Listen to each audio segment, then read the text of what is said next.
sa akin yung kaibahan ng Philippine Combat Martial Arts ay dahil sa street fighting, yung mga actual na nangyayari sa labas, yun ang itinuturo namin. Kahit sa bata, sa matatanda, okay lang yan, lahat, kahit sa babae.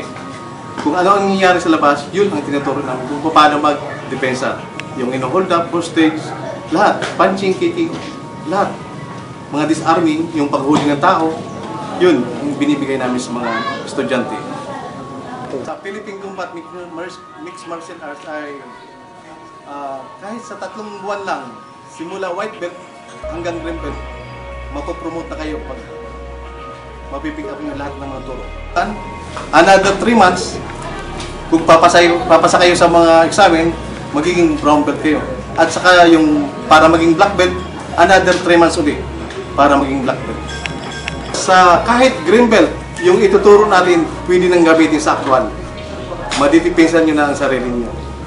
Mag-hold up man o ano pa man, bibigyan natin ng technique. Kahit green belt pa lang.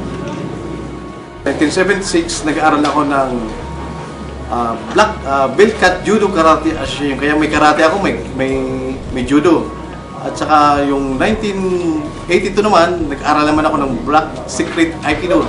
Naging first degree black belt ako. At noong 1990, pumasok ako ng American Combat.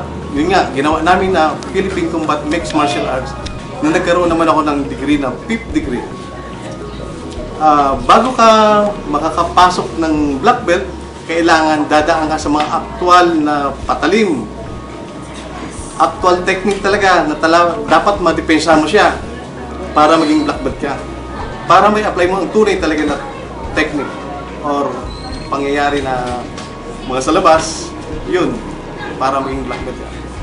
Nananawagan pala kami sa lahat ng mga willing mag-join sa aming club na Philippine Combat Mixed Martial Arts. Simula grade 3 hanggang sa matanda na, pwede yan. Dahil kahit hindi na mag-exercise ng marami, yung technique na ituturo namin talagang may apply na sa actual. Speak Junior, 5th Dan Black Belt Instructor, President of Philippine Combat Mixed Martial Arts.